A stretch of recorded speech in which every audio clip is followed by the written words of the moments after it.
Jako dobrý den lidi, já jsem Tomáš, chtěl bych vám jenom říct, že jsem našel nejtrapnější video YouTube, jmenuje se to MC7 Borci na druhou.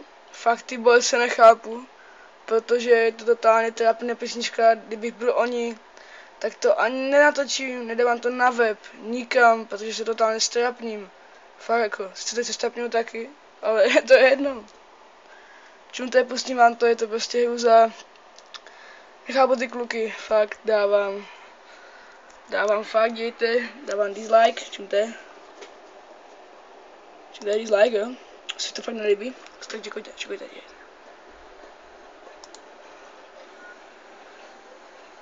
MC7 Borci na druhou!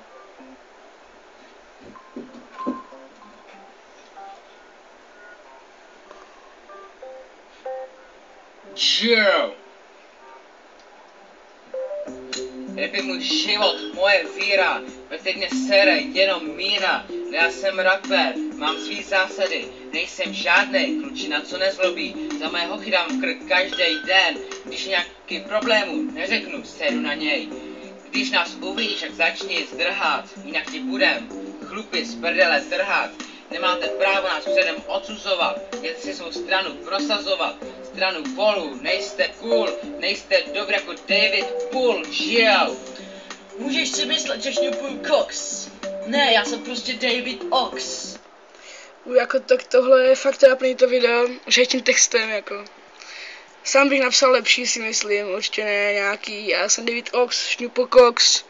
Můžete zdrhat, budu vám chlupy z prdele trhat, to je fakt pecká, vole, nářez. Jim, dívejte se.